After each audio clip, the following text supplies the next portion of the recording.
ජීවිතය කියන්නේ හැමදාම එකම විදිහට ගලන ගඟක් නෙවෙයි. සමහර දවස් තියෙනවා ඔබට හිතෙනවා තවත් නම් බෑ කියලා. හැම පැත්තකින්ම ප්‍රශ්න, බාධක, පරාජයන්. ඒත් ඔබ දන්නවද? ලෝකයේ දකින්නේ ඔබ වැටුණු වාර ගන්න නෙවෙයි. ඔබ ඒ වැටුණු හැම වාරයකදීම ආපහු නැගිටපු විදිහයි. අද අපි කතා කරන්නේ ජීවිතේ කොච්චර දරුණු විදිහට ඔබව බිමට ඇදලා දැම්මත් ආයෙත් ශක්තිමත්ව නැගී සිටින්නේ කොහොමද කියන එක ගැනයි. රැඳෙන්නේ නම් හයිය හිතක් සමගින්. අපි හිතනවා ප්‍රශ්නේ ඉන්නේ අපේ ජීවිතේ නැති කරන්න කියලා. ඒත් ඇත්තටම ප්‍රශ්නේ ඉන්නේ අප තුල හැංගිලා තියෙන නියම ශක්තිය මතු කරලා ගන්නයි. උදාහරණයක් විදිහට නෙළුම් මල ගන්න. නෙළුම් මල කියන්නේ ලෝකයේ තියෙන අතිශය ගැඹුරු දර්ශනයක් කියපන් සංකේතයක්. නෙළුම් මල කටගන්නේ කවුරුත් අත ගන්න අකමැති මඩ ගුරුවකයි. අපේ ජීවිතේ අප මුහුණ දෙන ප්‍රශ්න, මුදල්, අගහිගකම්, අසාර්ථකත්වයන් හරියට මඩ වගේ. low points of our lives. ඒත් නෙළුම් මල ඒ මඩේම වැළලීලා යන්නේ නැහැ. නෙළුම් මල මඩෙන් උඩට ඇවිල්ලා පියුමක් විදිහට පිපුණට පස්සේ ඒක එකම එක මඩ බිඳුවක්වත් රැඳෙන්නේ නැහැ. මේකෙන් අපට ලැබෙන පාඩම තමයි අපි කොයිතරම් අපට අයහපත් වටපිටාවක නැත්නම් අමාරුකමක හිටියත් අපේ ගුණාංග සහ පෞරුෂය ඒ නරක අයහපත් දේවලින් කිලිටි කරගන්නේ නැතිව සිටිය යුතුයි යන්නේ. නෙළුම් දණ්ඩ ජලය මඩ අතරින් ඉහළට එන්නේ හිරු එළිය සොයාගෙනයි. aiming for light. ඒ ඔබේ ශක්තිමත් මනස strong mind සංකේතවත් කරනවා. Your environment doesn't determine your values. ඔබ උපන් තැන හෝ ඔබ අද ඉන්න තැන ඔබේ වටිනාකම තීරණය කරන්නේ නැහැ. But your ability to rise above. ඔබේ බාධක මැදින් කොයි තරම් ලස්සනට ලෝකයට විකසිත වෙනවාද කියන දේ තමයි ඔබේ වටිනාකම තීරණය කරන්නේ. ඒ වගේම මම ඊට කලිනුත් කතා කළා දියමන්තියක් වගේ වෙන්න කියලා. මගේ කලින් හයිය හිතක් වීඩියෝ එකකින් ඒත් ඔබට මතක තබා ගන්න පුළුවන්. දියමන්තියක් නිර්මාණය වෙන්නේ අධික පීඩනයක් යටතේ. ඔබත් දැන් ඉන්නේ ඒ වගේ පීඩනයක නම් ඒ කියන්නේ ඔබ නියම දියමන්තියක් වෙන්න සූදානම් වෙනවා කියන එකයි. වැටෙන එක පරාජයක් නෙවෙයි, වැටිලම ඉන්න එකයි පරාජය. පීඩනය හමුවේ නොසැලී ඉන්න දියමන්තිනි අය ඔබේ ජීවිතයටත් ගලප ගන්න. පීඩනය කියන්නේ ශක්තිය.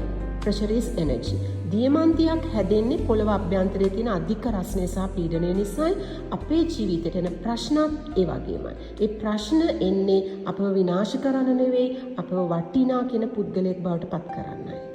දියමන්තියකුයි ගල් අඟුරු කෑල්ලකුයි දෙකම හැදිලා තියෙන කාබන් වලින්. ඒ දියමන්තිය වටින්නේ ඒක අධික පීඩනයකට ඔරොත්තු දීපු නිසා. ඉතින් ඔබත් ප්‍රශ්න නිසා පලා යන්නේ නැතිව ඒ පීඩනයට මුහුණ දෙනවා නම් දියමන්තියක් වගේ බැබලෙන කෙනෙක් වෙයි. ඒ වගේම ලෝකයේ තියෙන දැඩිම ද්‍රව්‍ය දියමන්තිය.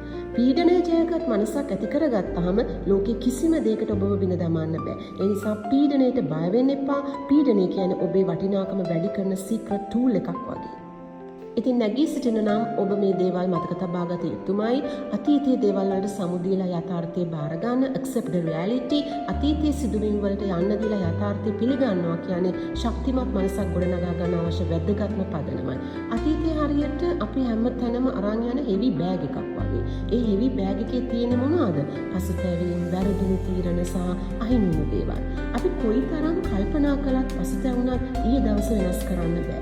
අතීතය ගැන හිත හිතා වර්තමානයේ විනාශ කර ගන්නවා කියන්නේ හරියට නැවතුණු ඔරලෝසුවක් දිහා බලාගෙන කාලය ගත කරනවා වගේ.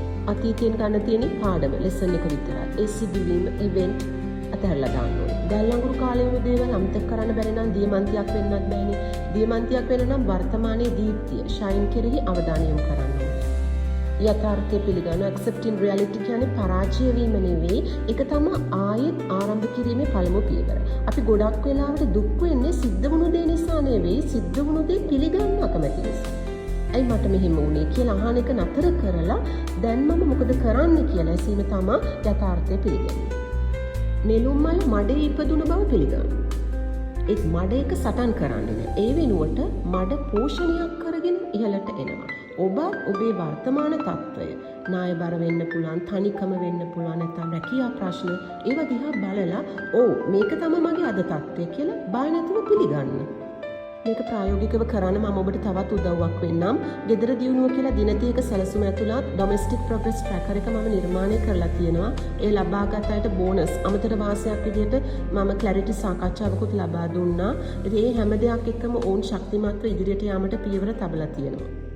ගොඩක් දෙනෙක් හිතන්නේ ශක්තිමත් වීම කියන්නේ කිසිම බයක් දුර්වලකමක් දැනෙන්නේ නැති එක කියලා. ඒත් සැබෑ මානසික ශක්තිය තියෙන්නේ ඒ බය දැනෙද්දිත් ඔබේ ඉලක්කය වෙනුවෙන් පියවරක් තැබීම තුලයි. එහෙනම් නොනවතී ඉදිරියට යන මනසක් හදාගන්න ඔබට සුබ දවසක් ප්‍රාර්ථනා කරනවා.